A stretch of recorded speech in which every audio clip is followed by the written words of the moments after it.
அஸ்ஸலாமு அலைக்கும். இன்றைக்கி நம்ம சேனலில் ஒரு சூப்பரான ஸ்வீட் ரெசிபி தான் பார்க்க போகிறோம். மில்க் பவுடரும் டெசிகேட்டட் பவுட்ரு வச்சு எப்படி செய்கிறதுன்னு ஈஸியாக பார்க்கலாம். வீடியோ மட்டும் ஸ்கிப் பண்ணாமல் பாருங்கள். இதுக்கு நான் 120 ml பால் எடுத்திருக்கேன். அடுப்பை இன்னும் பற்ற வைக்கல, நான் ஆஃபில் தான் இருக்குது. ஒரு பேனில் பால் போட்டுட்டு சர்க்கரை 100 கிராம், இந்த அளவுலாம் கரெக்டாக இருந்துச்சு. பாருங்கள், நான் ஸ்டவ் இன்னும் ஆன் பண்ணல. சர்க்கரையை போட்டு நல்லா கலந்து விட்டுடலாம். பாலில் ரொம்ப நல்லா சூப்பராக இருக்கும். நீங்களும் இது போல் செய்யுங்க. நான் சொல்கிற அளவுலேயே வச்சு செய்யுங்க, நல்லாயிருக்கும். உங்களுக்கு சர்க்கரை கம்மியானாலும் 80 கிராம் கூட போட்டுக்கலாம் நீங்கள் சர்க்கரை. ஆனால் எனக்கு 100 கிராம் கரெக்டாக இருந்துச்சு. இப்போ சர்க்கரை நல்லா கலந்து விட்டுட்ட பிறகு நம்ம மில்க் பவுட்ரு வச்சுருக்கோம் இல்லையா, இப்போ அதை போட்டுடலாம். அது 120 கிராம் தான் எடுத்திருக்கேன் நான். அதுவும் போட்டு நெய் 2 ஸ்பூன் போட்டுடலாம். நான் சின்ன ஸ்பூன்னால் நான் 2 ஸ்பூன் போடுறேன். நீங்கள் பெரிய ஸ்பூனில் போட்டிங்கன்னா 1 ஸ்பூன் போடுங்க. இல்லைனா உங்களுக்கு அதிகமாக வேணால் கூட நீங்கள் அதிகமாக போட்டுக்குங்க. இப்போ பாருங்கள், பால் பவுட்ரு அதுவும் போட்டுடலாம். போட்டுட்டு கட்டிகள் இல்லாமல் நல்லா கலந்து விடலாம். கொஞ்சம் கூட கட்டி இருக்கக்கூடாது. அது போல் நல்லா கலந்து விட்டுடலாம். பாருங்கள், இது போல் நல்லா கலந்து விடணும். நான் இப்போ தான் ஸ்டவ் பற்ற வச்சுருக்கேன்.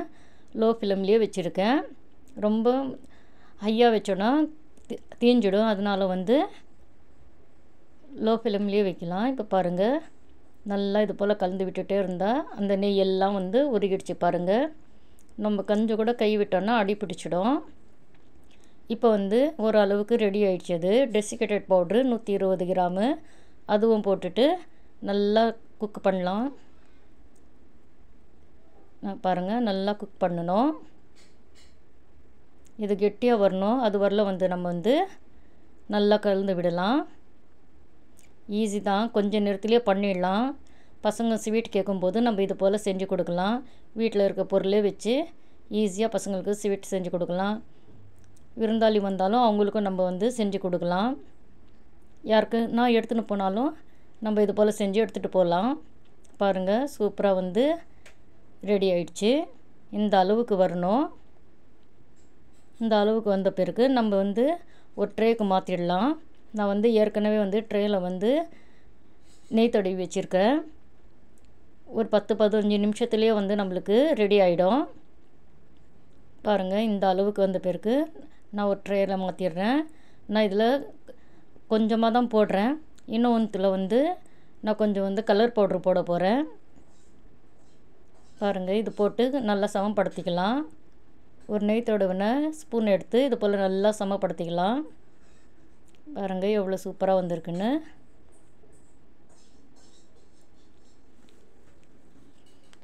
கரெக்டாக இது போல் பண்ணிவிட்டு இப்போ இதில் நம்ம கொஞ்சம் கலரு சேர்த்துக்கலாம். நான் ரோஸ் கலர் தான் எடுத்திருக்கேன். பாருங்கள், கொஞ்சமாக போட்டு நல்லா கையிலேயே நம்ம கலந்து விட்டுக்கலாம். இது போல் நல்லா போட்டு நல்லா கலந்து விடலாம். சர்க்கரை அளவுலாம் கரெக்டாக இருந்துச்சு எனக்கு.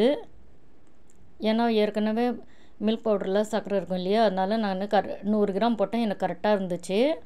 ரொம்ப அதிகமும் இல்லை, ரொம்ப குறைவாகவும் இல்லை, கரெக்டாக இருந்துச்சு. பாருங்கள், இது போல் நல்லா கலந்து விட்டுட்டு நம்ம இந்த இது வச்சுருக்கோம் இல்லையா, ட்ரேயில் இன்னொரு லேயரு இப்படி போட்டுக்கலாம்.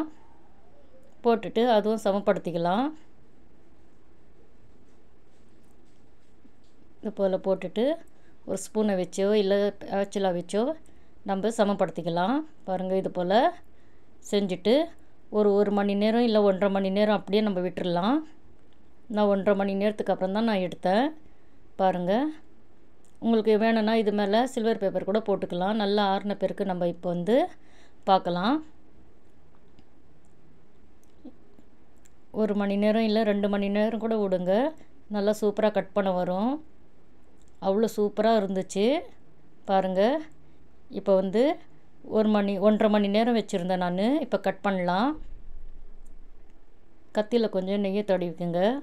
இது போல் உங்களுக்கு சின்ன பீஸாக வேணும்னா சின்ன பீஸாக போடுங்க, இல்லை பெருசு வேணும்னா பெருசாக போடுங்க.